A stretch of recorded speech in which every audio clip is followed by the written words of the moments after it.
அற்புதமாகிய அருப்பெரும் சுடரே. வாங்க பாய், ஏதோ புதுசா நம்மள தேடி வந்திருக்கீங்க, என்ன விஷயம்? கர்ப்பமே எல்லாரும் கசிலை எல்லாரும் கண்டமே ஒரு மரவே கண்டமே உமை மரவே கண்டமே உமை மரவே கண்டமே உமை மரவே.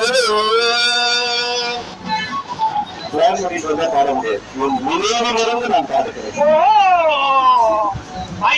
இந்த இனிப்பு வைக்கலாம் நம்ம அப்புறம் வச்சுக்குவோம். தமிழர் திருநாள் இயற்கையை போற்றும் திருநாள், விவசாயிகளை மதிக்கும் திருநாள் என்கிற அடையாளத்தோடு நின்றிருந்தால் பிரச்சனை இல்லை. பெரும்பான்மையாக இருக்கக்கூடிய இந்து மக்கள் சூரியனுக்கு படையல் வைப்பது, வழிபடுவது, மாடுகளை வணங்குவது. எனவே இது தமிழர் திருநாள் என்று மட்டுமே அடையாளப்படுத்த வேண்டும். இது வணக்கத்திற்கு இடமில்லை, வழிபாட்டிற்கு இடமில்லை, சடங்குக்கு இடமில்லை.